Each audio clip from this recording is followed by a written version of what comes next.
Chapter 4. Application and Perseverance. Rich are the diligent, who can command time, nature's stock. And could his hourglass fall, would, as for seed of stars, stoop for the sand, and, by incessant labor, gather all. Dia Avenant. Go forward and faith will come. D. Alembert. The greatest results in life are usually attained by simple means, and the exercise of ordinary qualities. The common life of every day, with its cares, necessities, and duties, affords ample opportunity for acquiring experience of the best kind. And its most beaten paths provide the true worker with abundant scope for effort and room for self-improvement. The road of human welfare lies along the old highway of steadfast well-doing. And they who are the most persistent, and work in the truest spirit, will usually be the most successful. Fortune has often been blamed for her blindness. But fortune is not so blind as men are. Those who look into practical life will find that fortune is usually on the side of the industrious, as the winds and waves are on the side of the best navigators. In the pursuit of even the highest branches of human inquiry, the commoner qualities are found the most useful, such as common sense, attention, application, and perseverance. Genius may not be necessary, though even genius of the highest sort does not disdain the use of these ordinary qualities. The very greatest men have been among the least believers in the power of genius, and as worldly wise and persevering as successful men of the commoner sort. Some have even defined genius to be only common sense intensified. A distinguished teacher and president of a college spoke of it as the power of making efforts. John Foster held it to be the power of lighting one's own fire. Buffon said of genius it is patience. Newton's was unquestionably a mind of the very highest order, and yet, when asked by what means he had worked out his extraordinary discoveries, he modestly answered, by always thinking into them. At another time he thus expressed his method of study: I keep the subject continually before me, and wait till the first dawnings open slowly by little and little into a full and clear light.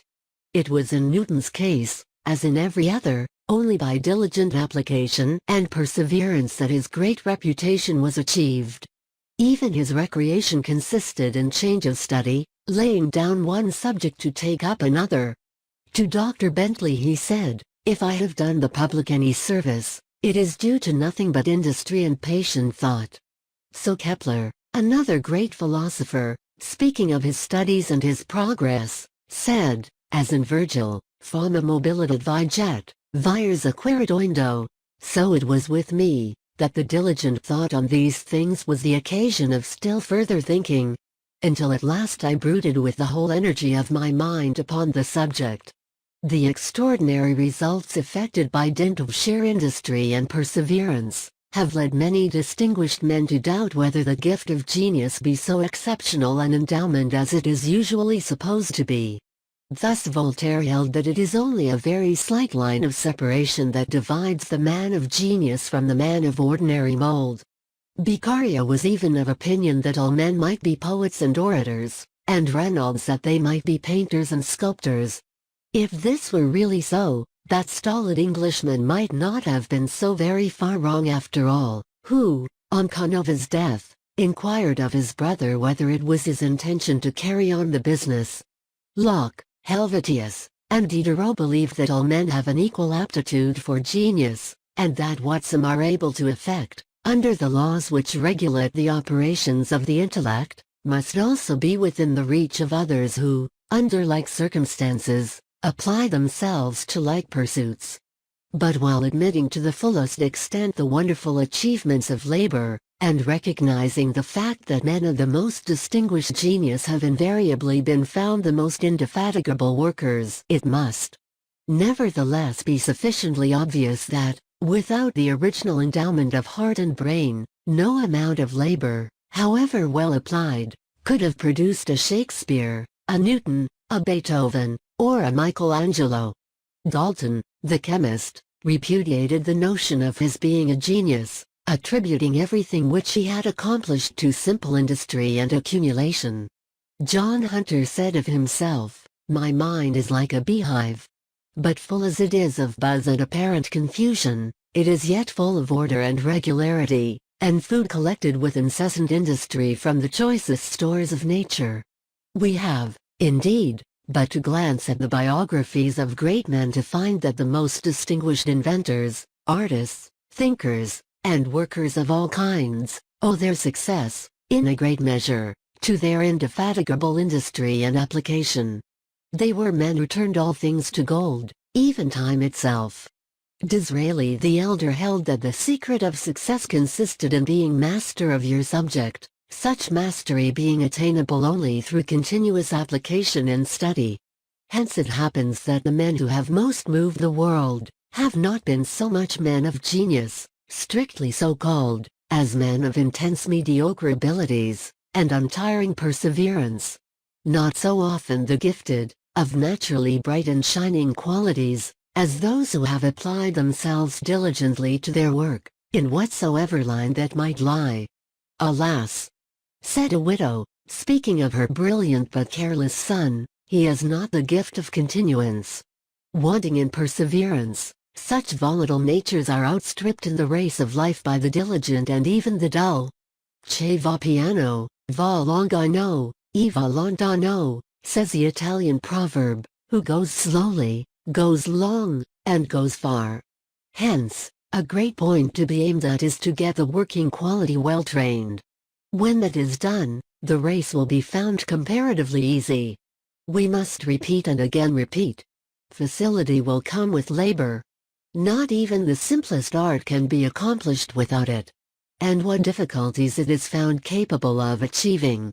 It was by early discipline and repetition that the late Sir Robert Peel cultivated those remarkable, though still mediocre powers, which rendered him so illustrious an ornament of the British Senate. When a boy at Drayton Manor, his father was accustomed to set him up at table to practice speaking extempore. And he early accustomed him to repeat as much of the Sunday's sermon as he could remember. Little progress was made at first, but by steady perseverance the habit of attention became powerful, and the sermon was at length repeated almost verbatim.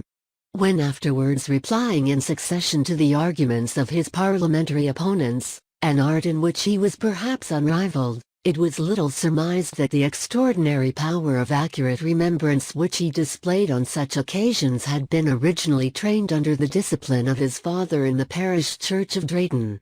It is indeed marvellous what continuous application will effect in the commonest of things. It may seem a simple affair to play upon a violin. Yet what a long and laborious practice it requires. Giardini said to a youth who asked him how long it would take to learn it, 12 hours a day for 20 years together.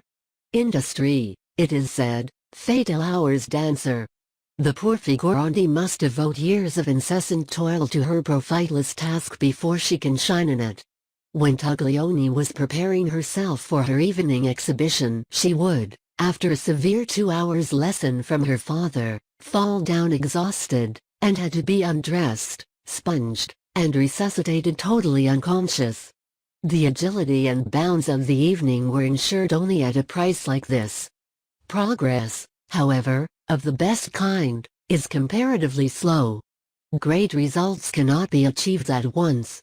And we must be satisfied to advance in life as we walk, step by step.